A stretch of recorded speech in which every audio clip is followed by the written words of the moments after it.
forester, who went into the forest to hunt, and as he entered it, he heard a sound of screaming as if a little child were there.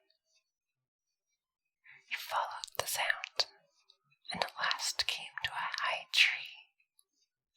And at the top of this, a little child was sitting, for the mother had fallen asleep under the tree with the child, and a bird of prey had seen it in her arms, had flown down, snatched it away, and set it up high on the tree.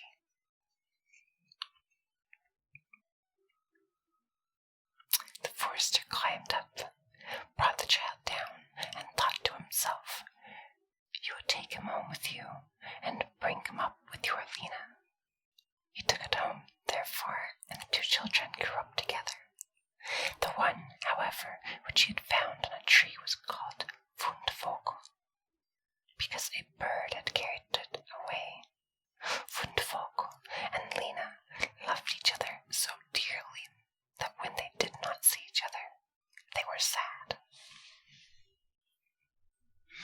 The forester had an old cook, who in the evening took 2 pails and began to fetch water, and did not go once but many times out to the spring.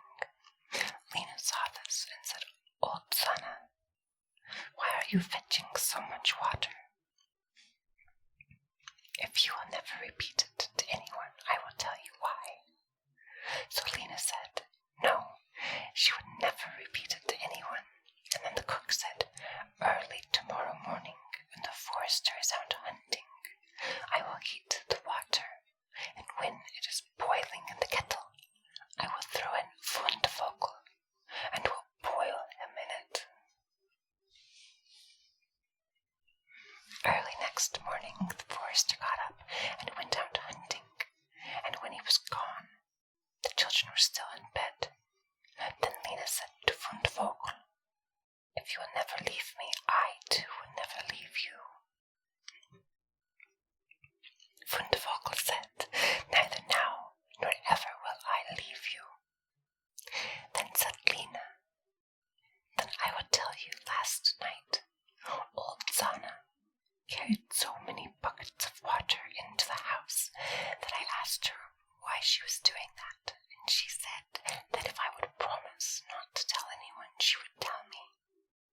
And I said I would be sure not to tell anyone, and she said that early tomorrow morning, when father was out hunting, she would set up the kettle full of water, throw you into it, and boil you. But we will get up quickly, dress ourselves, and go away together." The 2 children therefore got up, dressed themselves quickly, and went away. When the water in the kettle was boiling, the cook went into the bedroom to fetch Fundvogel and throw him into it, but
saw them coming from a distance.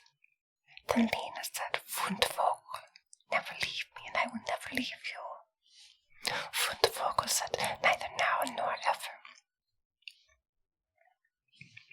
Said Lena, then you become a church, and I'll be the chandelier in it. So when the three servants came, nothing was there but a church with a chandelier in it. They said therefore to each other, what can we do here? Let us go home. When they got home, the cook asked if they had not found them, so they said no, they had found nothing but a church, and that there was a chandelier in it. And the cook scolded them and said, you fools, why did you not pull the church to pieces and bring the chandelier home with you? And now the old cook herself got up and went with three servants in pursuit of the children. The children, however, saw from afar the three servants were coming, and the cook waddling after them. Then said Lena, Fundvogel, never leave me, and I will never leave you. Then said Fundvogel, neither now nor ever. Said Lena, be a fish pond, and I will be the duck upon it. The cook, however, came up to them, and when she saw the pond, she lay down by it, and was about to drink it up.